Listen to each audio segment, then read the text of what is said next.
नाबालिग लड़की से यौन उत्पीड़न के आरोप में आसाराम को जोधपुर पुलिस ने देर रात इंदौर स्थित उनके आश्रम से गिरफ्तार कर लिया। पुलिस आसाराम को गिरफ्तार कर इंदौर एयरपोर्ट ले गई।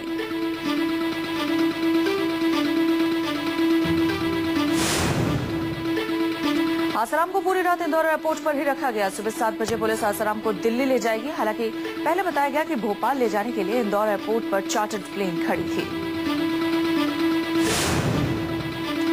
जोधपुर पुलिस सुबह 9:30 बजे आसाराम को दिल्ली से जोधपुर ले जाएगी। जोधपुर में पुलिस आसाराम को कोर्ट में पेश करेगी, जहां रिमांड की मांग पुलिस करेगी। जोधपुर पुलिस के पास एक मेडिकल रिपोर्ट थी कि आसाराम पूछताछ के लिए फिट हैं। आश्रम में करीब 8 घंटे तक इंतजार के बाद जोधपुर पुलिस ने आसाराम को रात करीब 12:30 बजे गिरफ्तार किया और उन्हें एक सफेद टवेरा गाड़ी में लेकर रवाना हो गए। इंदौर में आसाराम के आश्रम के बाहर आसाराम के हजारों समर्थकों का जमावड़ा था और उनका स्वास्थ्य ठीक नहीं होने का हवाला देकर उन्हें गिरफ्तार होने से बचाने की कोशिश चलती रही। आसाराम की गिरफ्तारी की खबर मिलते ही पीड़िता के पिता ने अपना अनशन तोड़ दिया। पीड़िता के पिता ने नींबू पानी पीकर अपनी भूख हड़ताल किया खत्म। अनशन तोड़ते हुए पीड़िता के पिता ने कहा कि अंत तक जारी रहेगी लड़ाई।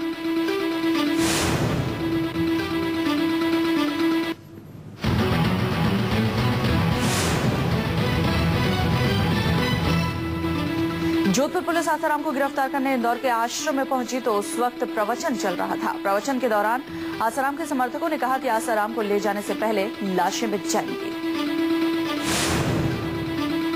आसाराम के बेटे नारायण साईं ने शनिवार की शाम को मीडिया के सामने आकर साफ किया कि बापू ना तो किसी से डरे हुए हैं और ना ही कहीं भागे हैं। वो आश्रम में ही हैं और उनका स्वास्थ्य ठीक नहीं है।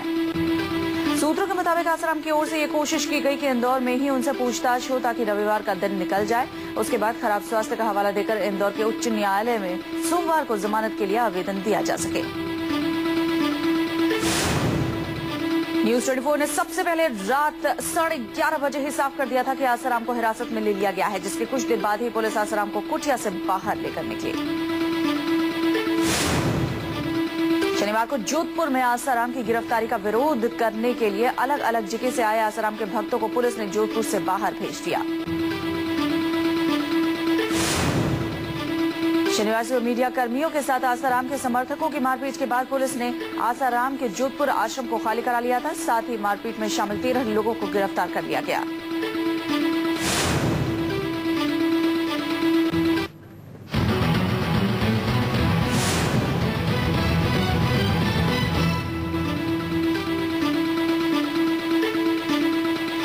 दिल्ली गैंगरेप केस में सबसे बड़े गुनहगार नाबालिग आरोपी पर दोष साबित हुआ है और उसे 3 साल जेल की सजा सुनाई गई है।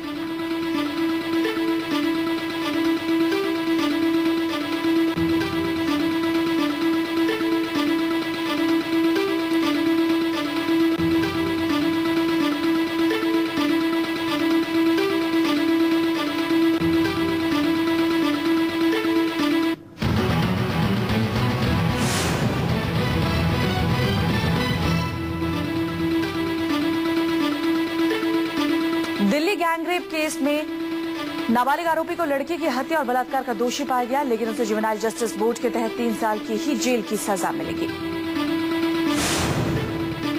पीड़िता की मां ने इस फैसले का विरोध करते हुए कहा कि यह फैसला उन्हें स्वीकार नहीं है। फैसले के बाद पीड़िता की मां ने कहा कि सजा के खिलाफ अदालत का दरवाजा वो जरूर खटखटाएंगे।